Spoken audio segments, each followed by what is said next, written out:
This week we talk about a new feature in Glass, the ReeHeld contest winner, and Greg and me talk about apps that we use a lot for taking and editing photos on our iPhone, and we go over our recent photos. It's Monday, April 24th, 2023, and this is the iPhoneography podcast. I'm Greg McMillan and joined by my good friend Dave. Hello, David. Hey, Greg, how's it going? It's going well. We're a little late getting started because I was on the phone with my internet provider for probably almost 3 hours. Problem not solved yet. It's not a technical issue. It's just an account issue. I changed things over and, things got balled up and it's just a hot mess. So, but anyway, I'll get it sorted out tomorrow. I guess there's no urgency for it. So I just thought I'd try to get it done before we went on tonight. And oh man. Anyway, on the plus side, I have a better router that's got faster speeds. I've actually got gigabit now. Oh, wow. Yeah. And I asked for basically the same speed that I had. Okay. Actually, I think it would have doubled. I had 150 megabits per second, and I think the lowest option was 300, which would have been more than fine. But they said because I was such a long time customer with them, it's been like 19 years. They offered me the fastest speed for less money. Oh, thank you. So yeah, that would be crazy not to take it. Exactly. So anyway, the service is great. It's working fine. Everything's good that way. It's just that there was some things in the account when they switched it over from a consumer account to a business account. That's what got balled up. So billing information, account information, all that fun stuff.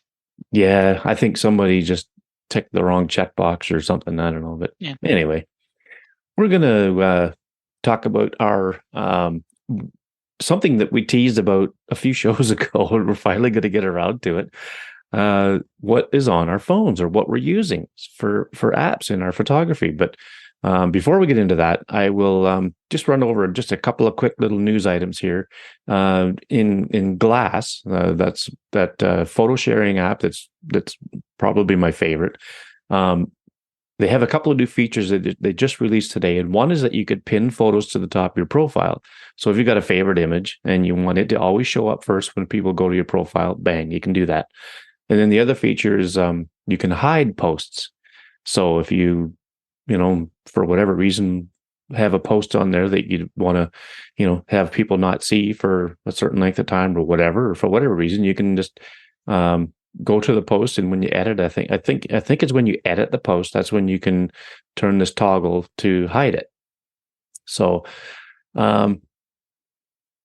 personally, I don't know why you would want to hide it, because if you put it on there, you want people to see it. But anyway, I'm sure there's. I haven't read everything up on it. I've just been too busy today with other things, but I'll probably find out. I think there's an email that came in about those two features that were added, and I haven't read the email yet. So sorry, Daniel, if you're listening, I'll get to it probably tonight, and I'll check out what the story is behind these features. But the one that really appeals to me is the pinning the post to the top. So that's pretty cool. And you can do that on Instagram, right, Dave? I don't know. I've done it on Twitter. I don't know if I've done it on Instagram, but I think you can. Let me double check. I think you can. Pinned to profile. Yeah. So there is a pinned to profile. Yeah. Yeah. So it seems like it's being on the safe side. I wanted to double check. Yeah, but there's everything's going that way. So why not for Glass too? You could pin post on Facebook and all that stuff. So that's cool. The other thing I wanted to mention real quickly was so we've been talking about ReeHeld, and they had a contest where you could try the app, and you could submit your five best shots before you pay for it. You could submit your 5 best shots into a contest with a hashtag ReeHeld contest. And if they pick you as a winner, you get the free lifetime subscription. So they've announced 10 winners, and I don't know them all by name without going to their Facebook or their Instagram profiles. But this is an Instagram post where they announced this. So there's a link in the show notes for this. But some people that I do know are Mel McCann from Ireland, I believe. He came in second. Ian Matthews came in fifth. He's mobile creator. So that's mobile create with 8 and then TOR on Instagram. And another one is my buddy Andy Green, who is absolutely phenomenal with this app. With any slow shutter thing, he's just knocking them out of the park. But he was selected fourth. So the big winner was Thomas Peck. It was a beautiful shot of it looks like a waterfall, and I'm going to say it's in Iceland. Yeah, looking at the name of the falls, Skogafoss. Oh yeah, it's hashtagged Iceland. It's a pretty famous waterfall, I think, and wow. It's a beautiful black and white image that he took there with ReeHeld, and it looks fantastic. So there'll be a post or a link to the post of where Reflex posted all the winners. There's 10 of them in the one post, so you just swipe through and look at all of them. Really well done too, because they've embedded the images in a phone with the ReeHeld app. It looks like you're looking at it in ReeHeld. It's really cool how they've done it. Yeah, one thing I wonder is because they do have different times on there for the shots. If you scroll through, different shots when the camera moves around, like the first shot has 14 seconds, the second one 17, the third one 30, the fourth one 5. So I wonder if they're if there's a way they can tell. Okay, let me see. I don't know. Or if they may have asked the photographers to submit that information. I'll bet you that's what they did. And if they did, that is clever. And that's a good eye, Dave. I never noticed that. Hopefully it's not random. Gosh, you know what? I don't know. I think you're probably onto something there, because that looks like it could very well be, looking at the images and then looking at the times in seconds that it shows. You could very, very well be right. Yeah, that's cool. I'll bet you that's what they've done. Yeah, you know what? I'm going to say that's what they've done. That's pretty good thinking there. But I'll find out for sure. I'll reach out to them and I'll say, hey, did you guys do this? if you did, you tried to pull it over on us, but nice. Dave caught you. It'd be cool if they did it. Yeah, for sure. I'll bet you they did. Yeah, that's cool. I didn't go through all the posts to see if they said how long they did the sequence or whatever. I'll probably do that later tonight and see if there's any correlation. So, but yeah, that's pretty cool. Right. So the ReeHeld contest is obviously over and winners announced, and congratulations to all the winners. Yeah, there's so many cool things coming out of that app from people that it's really good to see. So it's good to see that it was a nice, successful launch. All right, so now we're gonna do some back and forth all night long here, Dave. We're gonna go through 3 apps that we have on our phone. I know we have more than that, but we're gonna go through 3 apps each that we use in our photography for different purposes and reasons and whatnot. And we'll just give a quick lowdown as to what they are and how we use them. And then after that, we'll go through our recent photos. So you go ahead and start with your first one. Just tell the folks what you use. Yep. This is a new, well, I shouldn't say a new app. It's an app I've had for a while. But they did some major updates. So I'm trying to use it a little bit more. It's a Photomator. Okay. So if the app is put out by, let me get to the company here. Hold on. This one, yeah. I have this one. Yeah, you know what? Yeah, exactly. That's why I was going for it. Yeah. It Yeah. used to be known as Pixelmator Photo. Right. And they just decided to change the name to Photomator. Mm-hmm. So it is a photo editing, similar to Lightroom. The one thing they did add, and this is kind of a big one, is they added, and I don't want to call it AI picked because AI and art and intelligence and machine that's being thrown out everywhere now. Yeah. But Yeah. it does give you the ability to do layers for Ah. editing, and you can do things like select sky, and it will pick out the sky for you. Okay. And if you Cool. wanted to do not the sky, you could do inverse. All right. Okay. Yeah. So one of the photos, and I don't think it's one of my, no, it isn't. One of the photos I posted recently to my Instagram of starry sky, I put it in Photomator, picked sky, reversed it, and brightened up the trees in front. Oh yeah. So, but Okay. it makes it's pretty now. It is a paid app, so you got to pay for it. Yeah. But it actually it works pretty good. The selection tool I really like. I really like. I think it does a good job of selecting everything you need.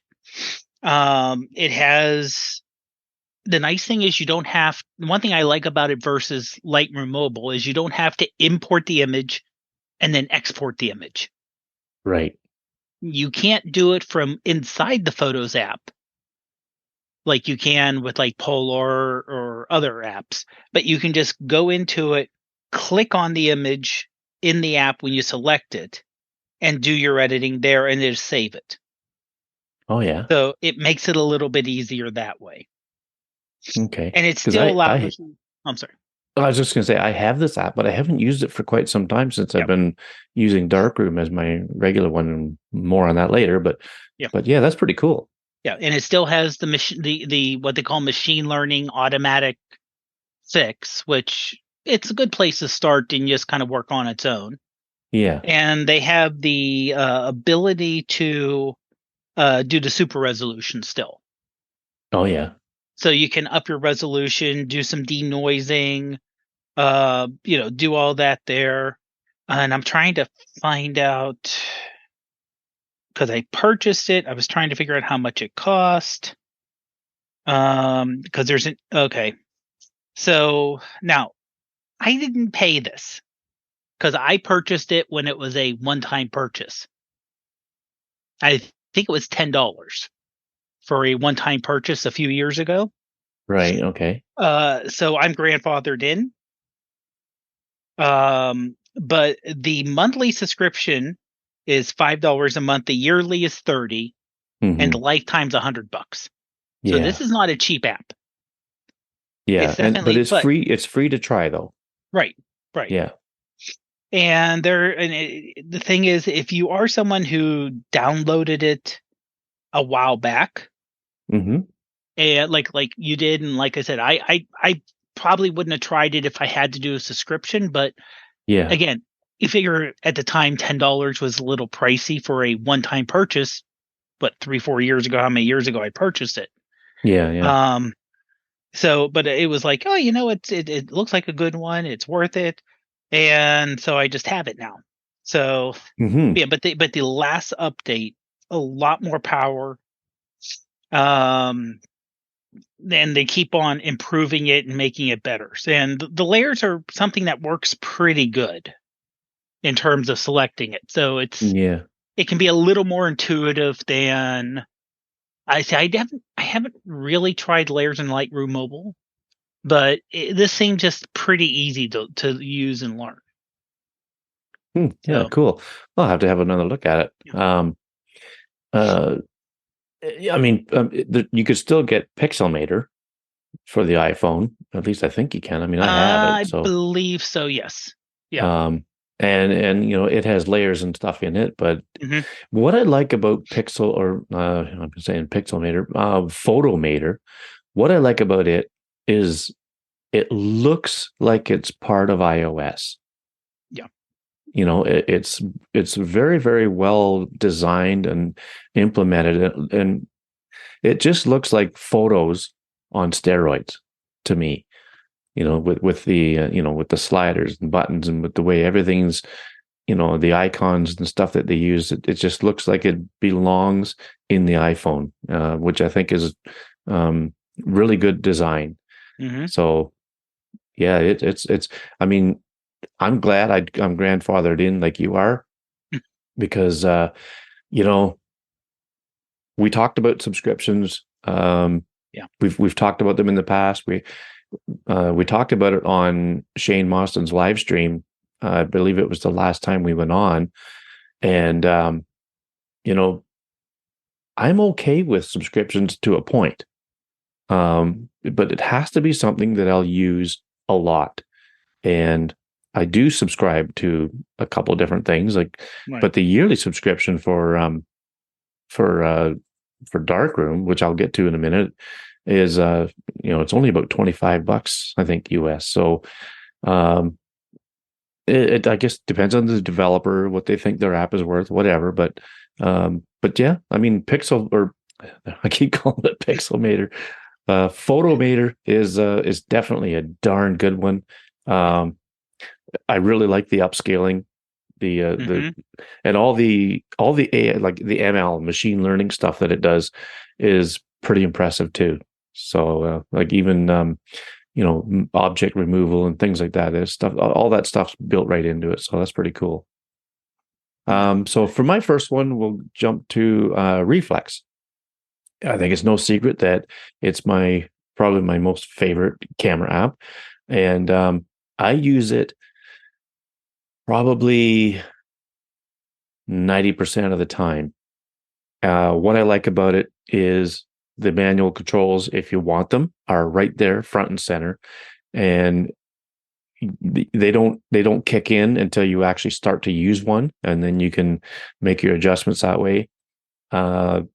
If you want to get out of manual, go back to auto, just double tap the viewfinder and it just kicks right back into auto again. And it's I don't know how much it is. I think it's let me see.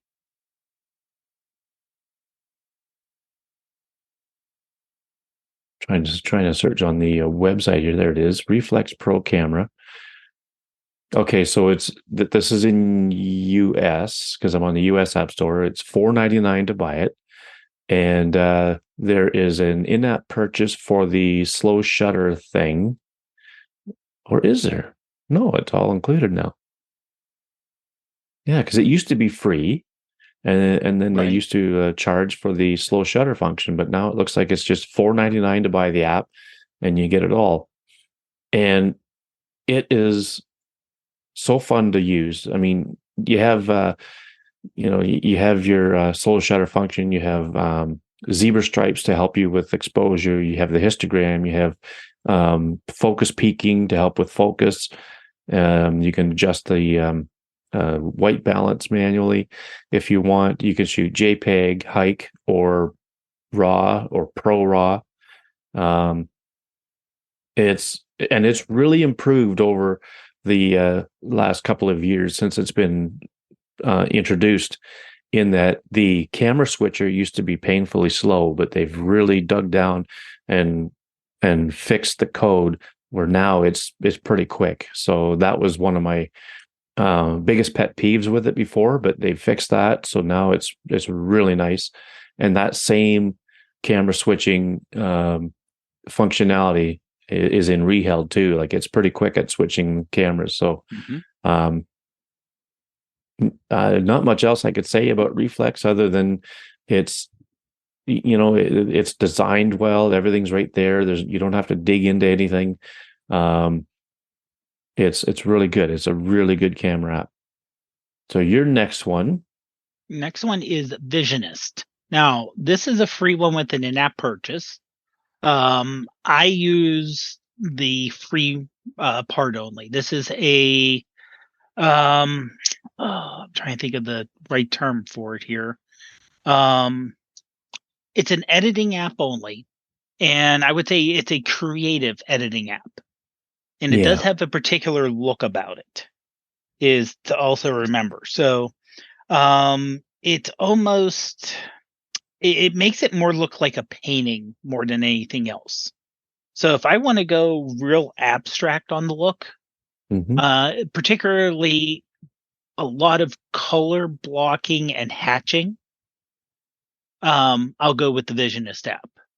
Now for free, you get, I think, you get 10 different presets. And you can make minor changes in terms of more abstract, less abstract, change how the lights are. And it gives it a nice watercolor abstract feel, but it's not going to be, oh, I want to make this adjustment to make it more lifelike. Not the app for this. Right. Yeah. Yeah. It's full on artistic. Exactly. Now, if you want to pay the money, they have a ton. I have no idea how many. I just see a ton of additional presets and filters that you can do. They're all kind of similar look. Okay. Oh, wow. Okay. So 70 styles. Oh, wow.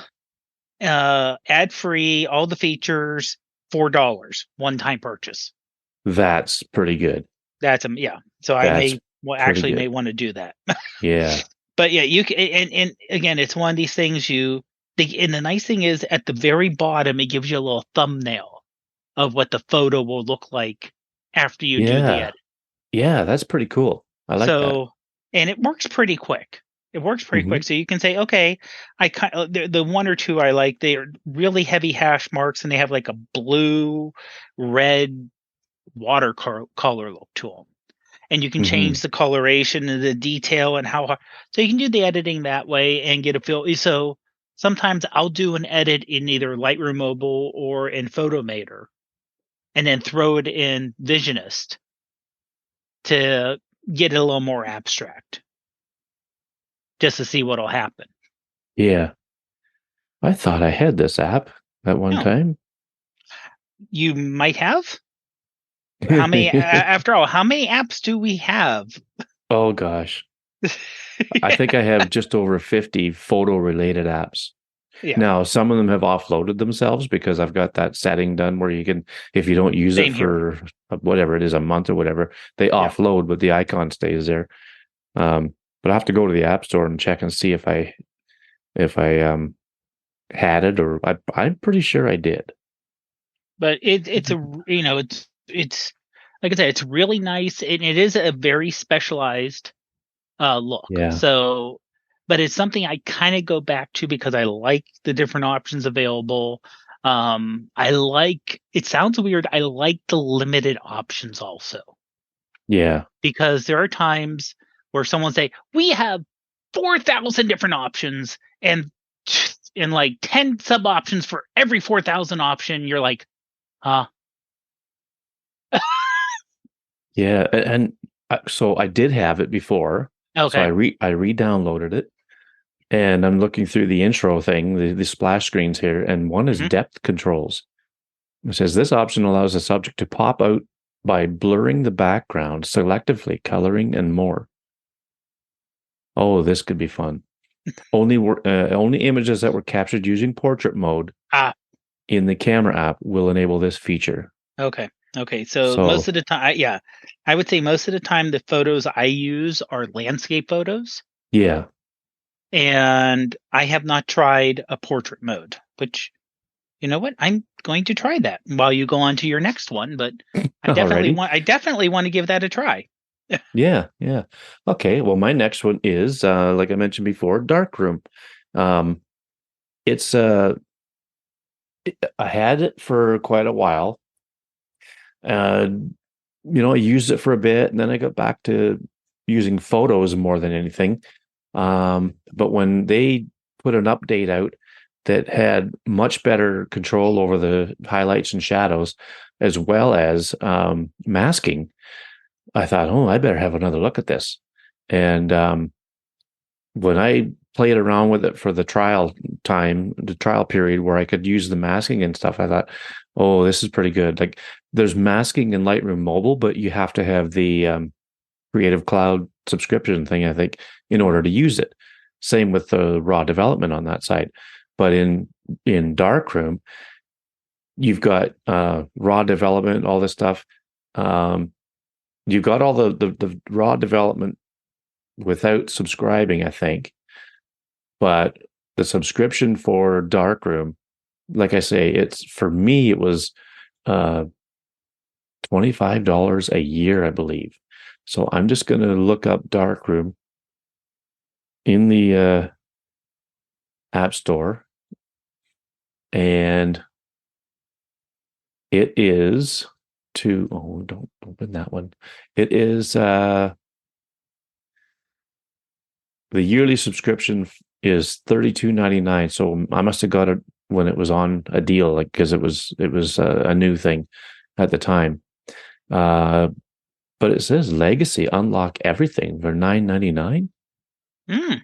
Unlock everything forever. See, that's the thing I don't like about the App Store is the convoluted pricing. Yeah, agreed. But the monthly subscription is $6.99. The yearly subscription $32.99. And I took the yearly subscription on it because it's something that I'm going to use, and I don't mind helping the developers out by, sending them a few bucks that way. It's not a huge team of developers. It's more than one person. I believe there's about five, maybe 5 or 6 on the whole team, I think. And as far as the actual people that write the code, I'm not sure if they all do it or if it's just kind of like the guys at Reflex. There's 3 guys there. Only one does the code. So this is not a big team. It's not a huge conglomerate like Adobe, but boy, what they're putting out is pretty impressive. It has, when you're doing a pro raw file, what I like about it is you can adjust the tone mapping or the local tone mapping, which is the secret sauce that Apple puts into a pro raw file. You could dial that down all the way if you want to get to what it would basically be like if you shot it just plain raw. But the masking is really cool because you could put a linear mask on, radial mask on. You can select the background, foreground. I believe if it recognizes that there's a sky in the picture, it'll select the sky. So it's pretty impressive, pretty robust, and they also have those. I forget what they're called. It's like a wheel or a round interface where you can adjust the highlights, shadows, or midtones, and you can adjust. You can pick the color you want to work with. Like say you want to warm it up a bit, you can go into the reds, and then you can adjust the luminance of that color and the saturation. So it's I guess it's what is it, tonal adjustments or something. Let me just open a picture here and see. Okay, it doesn't say what it is, but if you go to the App Store entry, you can see what these features are. They'll be on there, and it's pretty good. It's a really good editor, and actually I'm on the beta, so I'm just checking out some. I don't think there's anything new really compared to what's available to the public right now. The last beta I think was more for enhancements and refining than anything else. So, but yeah, it's a good editor. So, how'd you make out with that Visionist? Oh, okay, yeah. When I got a chance to actually, I found out that if you have it works, the popping the subject works best if you have a subject. Oh, okay. So let's say I had one picture that was like 4 people. I did as a portrait mode, and trying to pop it can like pop some people on the right or some people on the left, not the whole thing. So it works best if you have like a singular subject you want to pop. Okay. Well, I'll give that a try too then. Now that feature, that's okay in the free version too, right? Yeah. Okay. Yeah, the only thing you really gain by paying for it is going from 10 to 70. Right, yeah. In terms of the preset filters. Okay. All right. Okay, well, you're in the next one. Your last one, I guess, for the apps. Yep, and this is the one that I use when I don't like the sky. Oh yes, you've tricked me Yes. a few times, Yes. my friend. Yes. This is Photoshop camera, which yes, it is limited because this is the quote unquote kiddie version, if you will, of Photoshop. Right. So you are limited, but it's really easy. Um, and it's a matter of there's different filters that you can select and download at no cost. I don't, I have a free login for Adobe, but Hmm. I never paid for it. I never paid for the app. So I think it's it's included in the free layer. Yeah. And you can download different filters and different effects that you want to try, and basically open up the picture. And you can, there's a couple that I like are different sky replacements, where literally it's like take the photo, hit the button, sky's all of a sudden replaced. And Yeah. you just kind of flip. There's like normally 3 to 5 different options per filter. Like, oh, I don't Oh like yeah. that sky. I don't like that. Oh, I like that sky. Okay. And Yeah. then you can do editing, some basic editing inside also. So you can do some additional editing inside. You can't do multiple at once though. Oh So yeah. that's the only thing. You can say, I want that filter. And if you want another filter, you have to save it and then re-import it. Oh, okay. So you can't stack filters. They do have a few. They have a lot different ones. They have some seasonal ones. Like I said, the one thing I use it for more than anything else is the sky replacement. It does a good Hmm. job at that. Or there's a few other little creative ones that I use it for. But yeah, the biggest one, it's literally called. Let me get to it here real quick. I'm not complaining about the speed of the camera. So sometimes it takes a little bit longer than others. Um, yeah, they're called lens. They call them lenses, and it's literally called blue skies. Oh yeah. Okay. So it detects the sky, finds it, and replaces it. They also have scenery, which can tweak the sky, not necessarily replace it, more like make the grass greener, make the sky bluer, Hmm. make minor tweaks per se. So it can do Cool. that too. Again, it's relatively easy in terms of once you select, you go, okay, here's the image and replace. Yeah. Yeah. That's pretty neat. Yeah. I have And they played have around with it a tons little of bit. they have tons of new filters that you can add in too. Yeah. And some of the filters do come like the blue sky one, they do come as video. So Oh you can really? actually have like the clouds moving across the sky like a video. Oh, that's cool. Yeah. Yeah, they have tons of different options and filters you can use. And like I said, some of them are kind of wild. Including ones like there's one that's called Cosmos.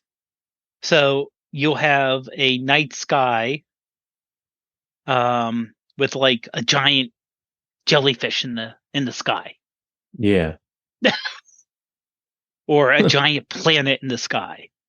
But it generally does a pretty good job with um change making it look like it belongs there. The only problem it sometimes has is if you have trees with not a lot of foliage on it. So it has All trouble right. getting in between the branches. Yeah. Yeah. So it'll give you kind of an outline of the branch, but it'll try to match the color so it doesn't look too stark, but that sometimes can give it some issues. Yeah. But I think it probably does the best out of any app that does that, like as far as sky selection. Yeah, I imagine the it does Adobe a good offering job. is Yeah. probably the best one. I would say that automatically does it with replacement, yes. Yeah. I mean, I hate to put that in, but it's kind of it does the best job for the automatic base one. Yes. Right. Yeah. Okay. Well, cool. My last app that we'll talk about is I gotta mention it. It's ReeHeld. Been having so much fun with it lately, and it is for those who may not know what it is by now, it's a long exposure app that you can use handheld for up to 30 seconds. And the last episode of the podcast was a interview. We had an interview with the developer, and Salvo, and he explained some things about the app and how it works, and how to get the best out of it and whatnot. And we talked about the pricing on this thing, and the pricing is just phenomenal. It's $299 a month, or no, a year. Sorry, because the App Store thing says ReeHeld Pro at $299, but lifetime access is $799. That's really, really well priced. Yeah. So, what is it for? It is for when you're out walking around, whatever you're doing, and you come across something where you want to try a long exposure. Say you come across a river or a little waterfall or whatever, and you want to do a long exposure, and you don't have a tripod or anything with you. You put it up, you hold it up, compose your shot, and you can set the length of time you want it to go. Now, I found in my using it, anything under 12 seconds or so, as far as moving water goes, is not as good as the longer option. So go like 12, 15 seconds at least for a river running or a waterfall or something like that, to get the best looking motion blur of the water. If you go less than that, I find it just starts to, it still looks a little choppy. And that's why it's not going to be good for light trails. It's not like the image blending and all that stuff. It's they make apps that are better at stuff like that already. This is to be, this is for when you want to pull your phone out of your pocket, open up ReeHeld, and take a long exposure with your hands. Of course, the longer it is, the more still you have to hold it. So, what I find I'm doing is I'll prop it against a tree or something. If I don't have anything to prop it against to help hold it still, I know you're thinking, why not just use a tripod? Well, this is for when you don't have a tripod. So I'll just tuck my elbows in real tight to my body, and that helps me hold the phone still. Because any motion, especially back and forth, like to and from the subject, even if it's just a millimeter, could be enough to ruin the image. I know because I've done it. I've got a bunch of failures, but I've got a bunch of successful shots too. So it's a great handheld long exposure app. People will say, well, what about Spectre? Well, Spectre's only good for 9 seconds. And like I said, if you want a good, clean, like long waterfall shot, you got to go, longer than 12 to 15 seconds. I've gone 30 seconds before, and that's the best. They look the best when you go that long. Excuse me. So, when you get ReeHeld, you download it for free. You got 10 free shots that you keep. It's not like they disappear or anything. And after that, you can subscribe to the yearly or the lifetime access. And I think you'll probably want to go with the lifetime because it's only $8. Yeah, why not, right? Really reasonable, the cost. Yeah. They could have gone much worse. Oh, sure. And I mean, if you don't know if you're going to use it, go for the yearly. It's only $3. And then if a few months down the road, if you find you're not using it, just cancel it. You still have it for the rest of the year, but just cancel it, and that's fine. But I think it's well worth keeping. I've got it in my widgets on my lock screen right now. That's how much I use it. So it's a good one. Alrighty, so those are some of the apps that Dave and I have on our phones. I think we could probably do a series like this for a good hearty long time before we get through them all. But let us know what your favorite apps are. You go to the iPhoneography podcast Facebook group, and if you're in there, and I'll probably put a post to this episode on there. So leave a comment and let us know what you have, what you like about it, and share the knowledge, share the wisdom. All right, so our recent photos. this is always one of my favorite parts of the show, because I get to see what Dave's been shooting with his phone, and he gets to see what I've been shooting, and Yep. we get to tell everybody what the stories are behind our images. Mm-hmm. So I'm just going to find them. There they are. So we'll start with yours, Dave. Okay. Do you want to start with the last one I sent you? Because that ties into what you were just talking about. Okay, sure. Yep. Okay. Because this one was taken with ReeHeld. Yeah. Yeah, that's cool. So yeah, and this was taken on a run. So I was definitely not in any position to have a tripod. Yeah, really. Yeah. So this is over a bridge. So I did use the bridge. So I did hold the phone down on the bridge. Mm-hmm. Still hand steadied, but on the bridge. And I want to say I'm trying to, because I took like 3 different lengths of exposure just to see which one worked out best. I want to say this was maybe 5 seconds, 7 seconds. Okay. Yeah. And then I did use and tying into one of my apps, Photomator, Oh, yeah. and did some editing there to clarify the stream a little bit. Ah, So right. you could actually like see some of the bottom of the stream that's there. Yeah.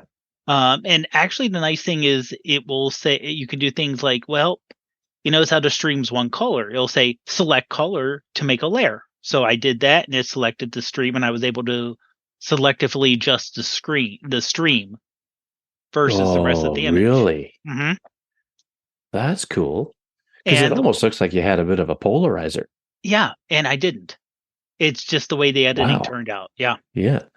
Now notice on the right you have something that looks like a whirlpool. Yeah. I was I looking at that. Yeah. I took this image also using a live photo.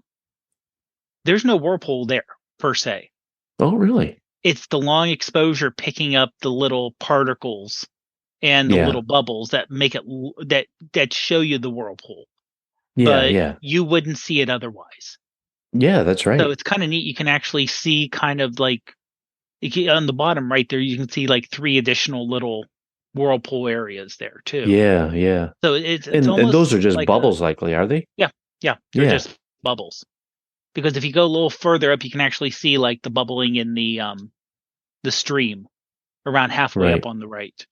Oh, So you yeah. can see them Yeah. not moving there, but yeah, you can see where they kind of get caught and turn In into the little current. Yeah. Oh, vortices, and yeah. Yeah. you can That's actually cool. see the current using the long exposure look there. Yeah. And it did a pretty good job uh of blending them together, so they're not, you don't have that. The I call it dots. braiding. Yeah. I think it's David Addison calls it Morse code. Mm-hmm. When it looks all dotty. So but yeah, it did a fairly good job with that. And something else that should be noted about ReeHeld is that I think there's tap to focus, but as far as exposure control goes, it just lets the camera do the best job it can at selecting the exposure. And to be honest with you, I don't know about you, Dave, but I haven't really had a bad exposure yet with ReeHeld. It really does a good job with nailing it. And I mean, like you did with this one here, you can take it into an editing app and you can, play around with the highlights and shadows a little bit, which I usually do anyway. And, you know, uh, make it I always just say I enhance it. I don't really do too much editing with it, but I like what you've done with Photomator with that layer and the water. Yeah. That's really cool. Yeah. I'm gonna have to play around Yeah, with the that. layering actually is a really nice feature. And it does a Yeah, pretty good job. Now, like I said, full blown Lightroom, if you have it on your computer, if you're used to it, you know how to use it, yeah, is, I don't want to say it's probably more powerful, but I've talked to enough people who have to use Lightroom, and they're like, once you know it, it's good, but it got a hmm steep curve. yeah, Photomator's much less steep curve. yeah, yeah. And I think with Darkroom there's color masking as well, so I think I Mm, could probably achieve something very similar with that too. okay. So I'm gonna try them both one Oh of yeah. these days and just compare them and see what they're like. Hmm. But yeah, no, that's a nice shot of the river, and what I love the most is that you were able to bring out the bottom, cut through Yeah. the surface, and that's really cool. So my first one, well, it just ties right in with everything again. It's a ReeHeld shot.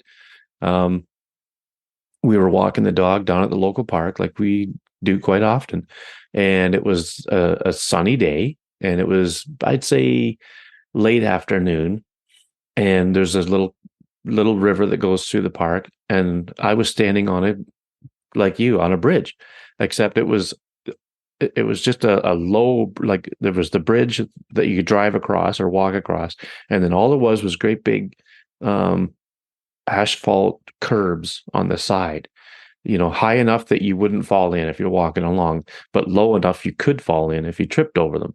But it's not, the water's only probably 3 or 4 feet down, and I've never heard of anybody falling in before. So what I did was I just crouched down and I rested my phone on the asphalt curb and took this for probably at least 15 seconds. And I took probably 3 or 4 of them. One of them, I moved the phone too much back and forth and it ruined it. But this was one of the better ones, it turned out. And of course, I cropped it to, it looks like maybe 16 by 9, might be a little shorter on the vertical. But, and then, just my usual enhancing in darkroom with the highlights and shadows and whatnot. I tend to think I probably could have done better with this one because it's not super, super sharp like I'd want it, but it's not terrible. It was share worthy, I thought. So Oh yeah, I put it on Instagram. No, I would say yeah.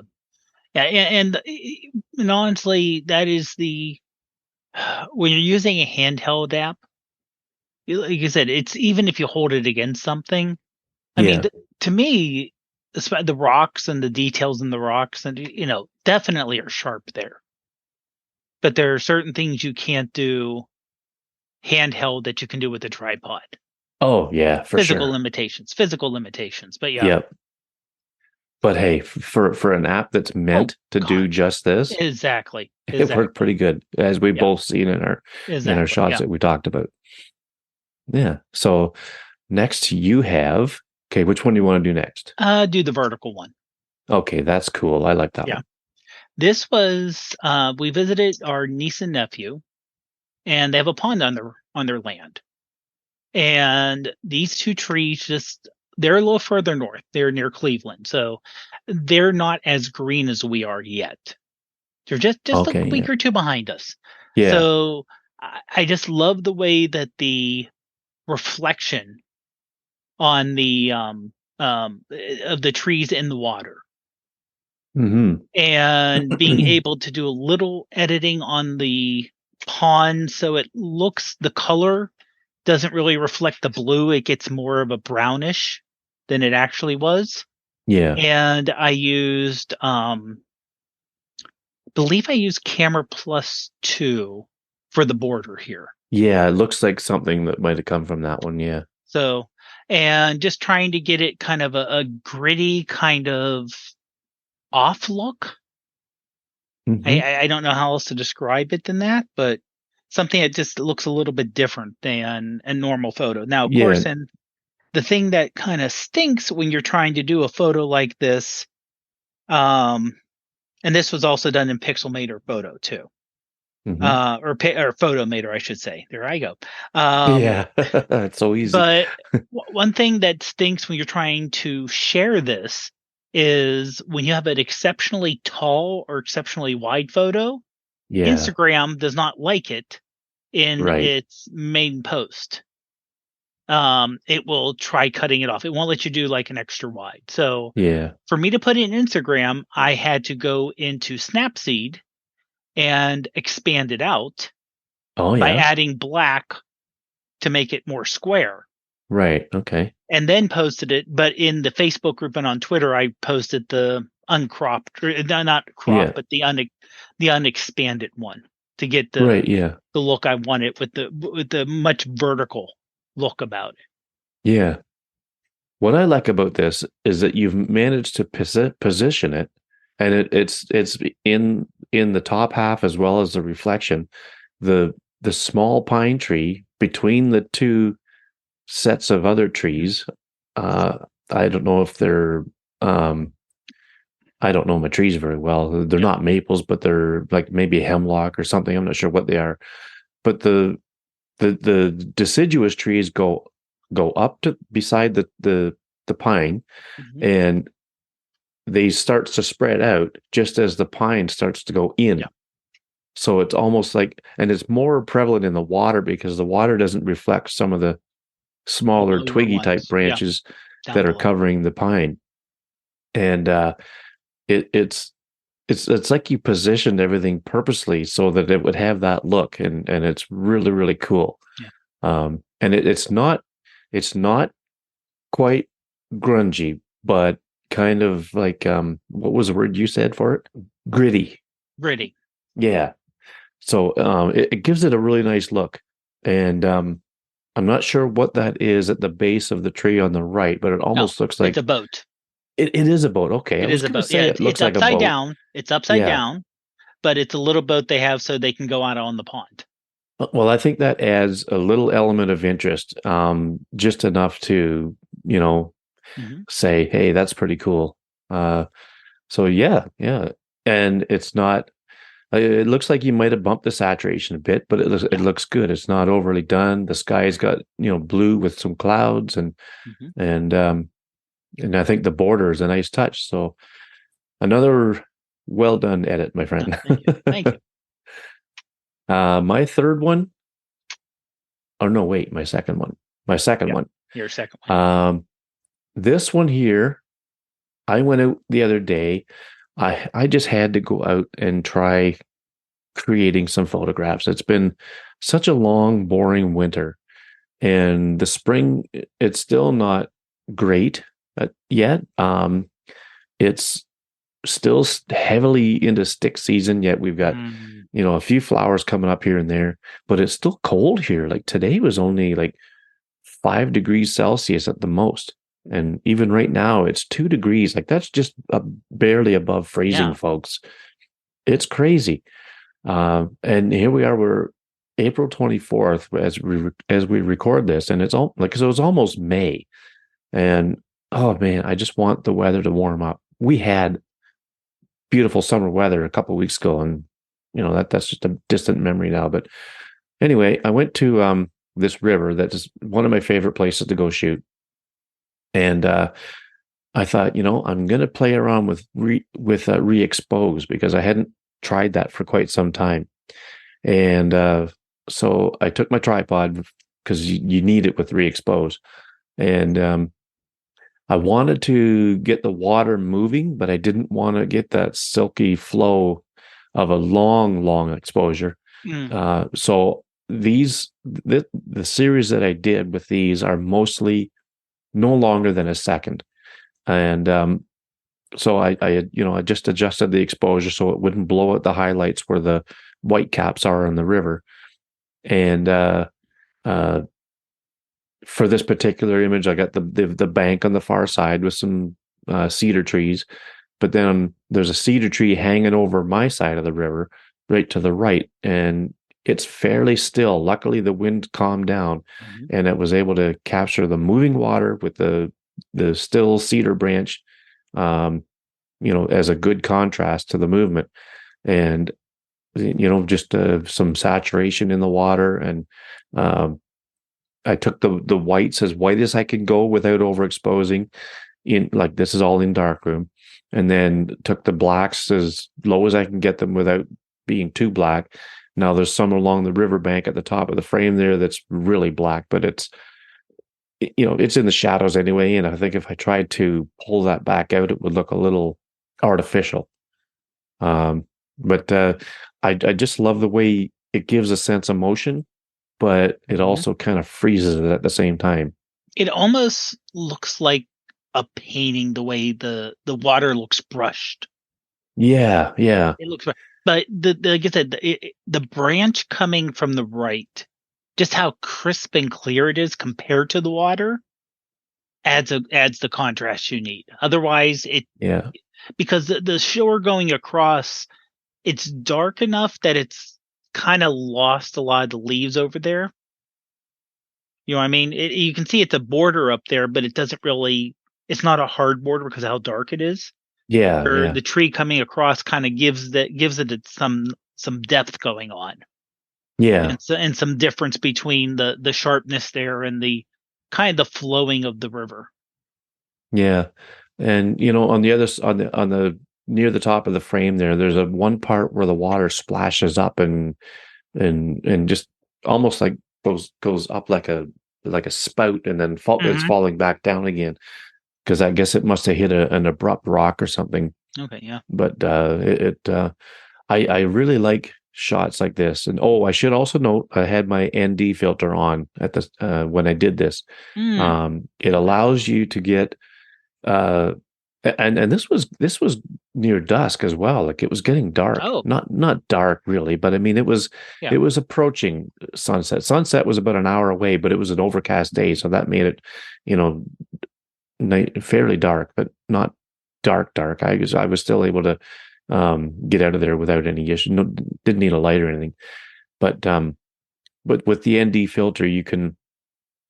Well, the thing about re-expose, um, compared to ReeHeld is you got exposure control, and I I wanted a low ISO, but I wanted it so that I can keep my shutter speed as low as I can, but without overexposing Mm. or underexposing too much. It's hard to explain. With the filter on, you're able to get the shutter speed slow, no matter how long the sequence is you want to do.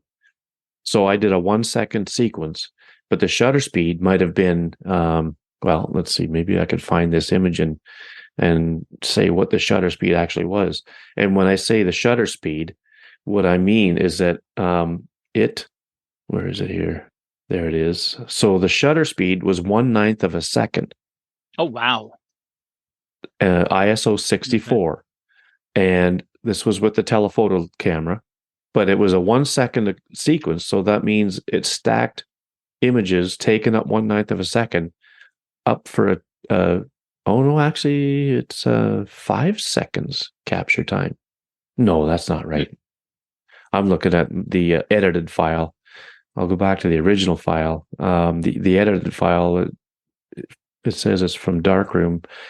Okay, so okay, I found the original. There it is there. Okay, so yeah, 1/9 of a second.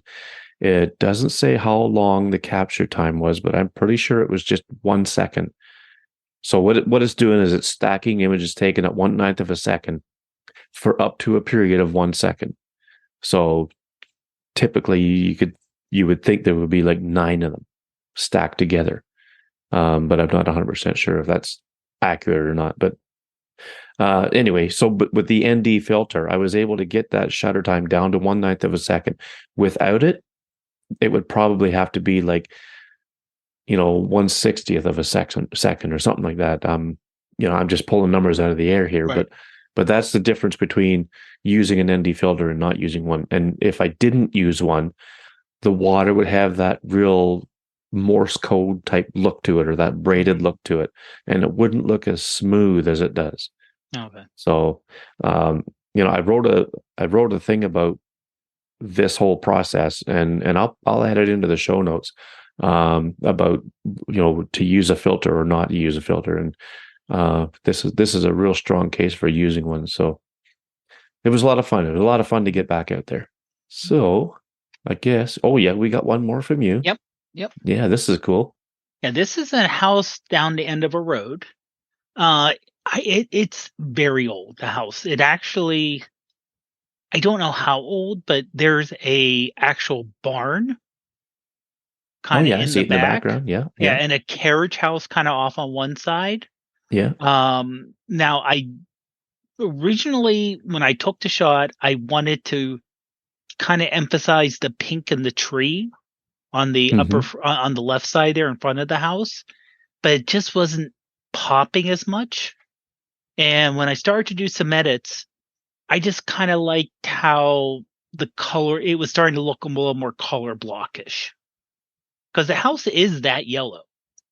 Oh really? Yeah, it's a very yellow house.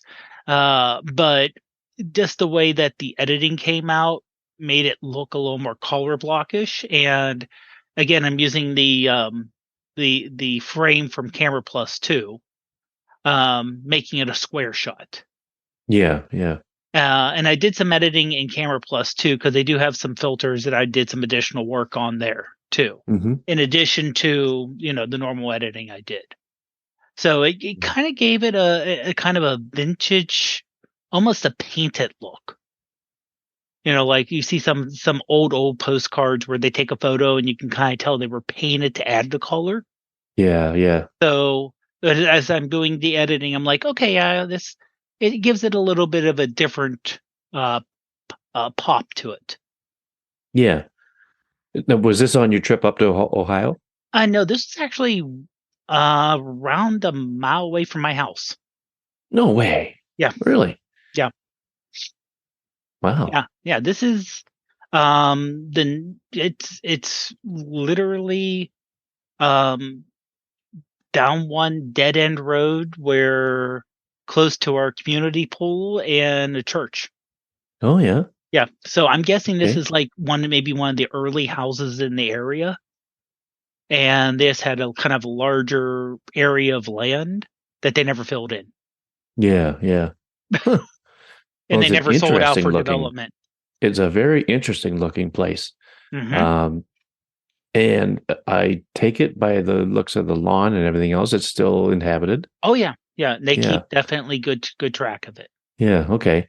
Because it looks like, there's not like, uh, it doesn't really look like there's any, quote unquote life inside the house looking at the windows. But again, it's hard to tell. I mean, it was a Yeah. sunny day and it'd be dark in the house. So, No, but but yeah, they're no, it's, definitely I would say the flag definitely is in good shape.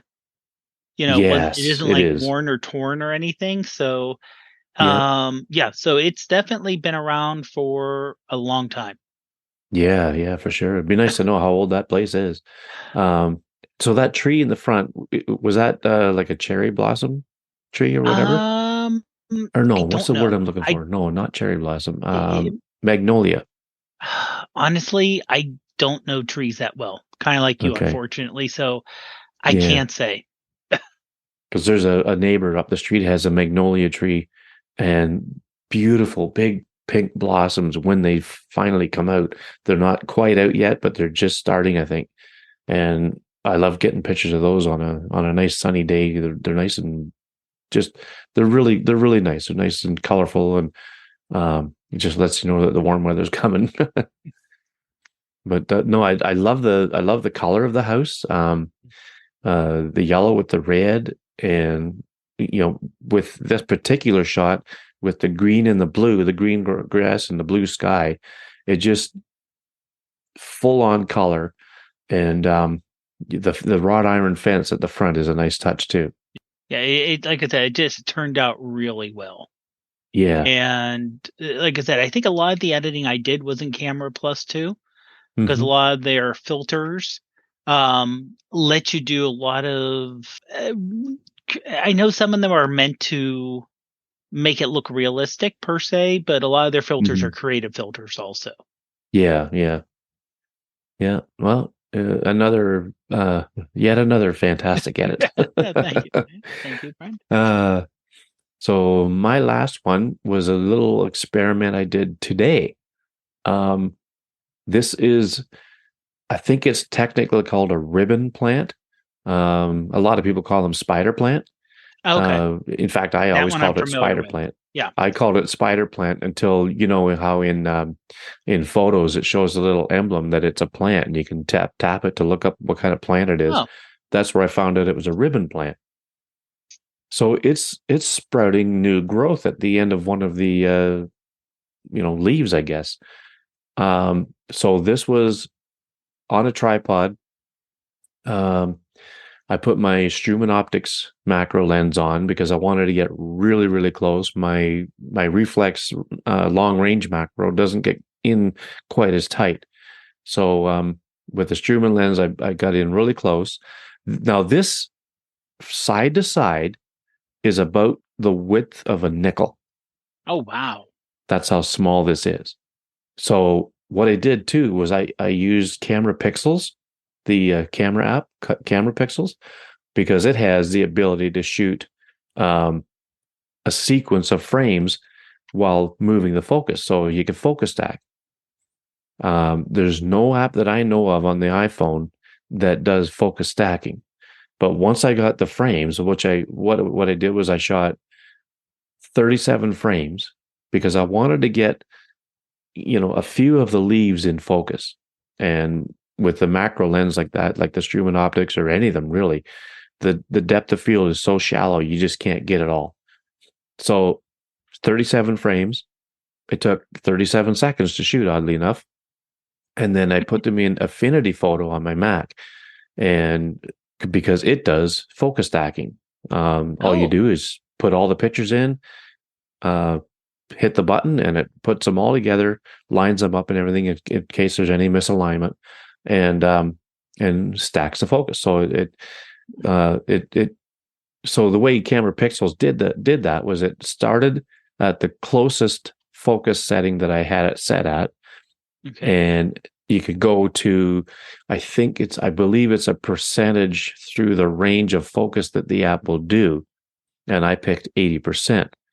And to be honest with you, I had it set to take, I think it was 60 frames, but I don't know why, but my camera crapped out. It was like it overworked it or something. And I'm surprised with the 14 Pro Max, it's got the most powerful sensor out of them all. Yeah. Or processor or whatever. But it started shooting, like it started, the screen went off and it was so slow at shooting, I just stopped the sequence. Oh. And I looked at what I had and I thought, okay, well, I've got enough to get what I kind of want. And so I put it together in Affinity Photo, and then I just back in Photos again, I just did some adjustments with the this is Photos on the Mac. Okay. Actually, what I did was I hit, for the brightness, I hit auto. For the color, I hit auto. For the vignette, I hit auto, and that was it. I didn't do any other manual adjustments. So it turned out, I thought, pretty cool as far as the way the look of it goes. It is slightly cropped, but I shot this, and I didn't know this was going to happen either. Camera Pixels, I shot it in JPEG, and it did it in the 48 megapixel. Oh. And I think that's why the camera stalled out. Because it's trying to take bang, bang, bang, bang, bang, 48 megapixel shot after shot after shot. So yeah, I think I snuffed it out, which is interesting because at least now I know what it's capable of. But what really drew me to do this was the kind of like the woven pattern of the leaves. Like the texture it's actually like a woven pattern. And if you zoom in on that, you can really see it. I'm going to re-edit it to see if there's a way I can enhance that to make it look a little more prevalent. But I thought that was really cool. Wow. Now you look at the mature leaves, you say the adult leaves or whatever, ribbon leaves in this plant. It's there a little bit, but it's not as prominent as it is in these new, these little leaves. These are so small. Like, I would say they're probably like a 1/16 of an inch wide. Wow. Like they're very small. But yeah, it was a lot of fun doing that. I wanted to get another sequence in, but then the guy came and put my new router in, so it kind of killed that idea. But yeah, it was a lot of fun playing around with that. Of course, like I said, camera was on a tripod, keep everything lined up. So especially I imagine when you're doing any kind of stacking, handheld's definitely a no-go. Oh yeah, especially with macro for sure. And you could probably get away with it with a landscape scene because it'll auto align them. But for macro, yeah, definitely on a tripod. So yeah, so that was our recent photos. Don't forget, folks, they'll be on the website. You can have a better look at them there. And or if you're watching the enhanced version, Yes, on your you can podcast app. look at them, rewind and look at them on your phone. We always forget to say that. Oh, but yeah, they'll be on your phone screen as we were talking about them. Uh, and I mean, it works in CarPlay too. At least it does on mine anyway. So don't stare at them too long when you're driving. But well, no, of course not. you passengers enjoy. So, Dave, I wanted to mention something real quick before we go. When we were talking about apps, and more specifically your Photoshop camera app, I found one in the App Store. When I did a search for Photoshop camera, there's one there called Photoshop Camera Portrait Lens. That is what it is. Yes. Yeah. I don't know why they added the portrait lens. I mean, they do have lenses, what they call lenses, they're filters, which do work on which does have some additional portrait on it, but I don't think that that's really a main thing about it though. So I'm not sure why they mentioned that. Oh, okay. Because you know what? Stupid me. I was looking at Photoshop Express Photo Editor, and I thought that's the one you were talking about. No. Yeah. Okay. It's listed on the phone as PS. Yeah. Camera. PS camera. Yeah. Yeah. Oh, yeah. And this would be PS Express, likely. This one I was thinking of. Okay. All right. Well, that's just me being me. Oh, no. Okay. So Photoshop Camera Portrait Lens. That's the name of the actual app. Right. And but the link to it is in the show notes. And I should have followed your link. I just did a search on it and thought it was the second one. So. And that's when I hate to say, you got to watch out with searching through the App Store because there's so many which sound alike. Yes, that is so true.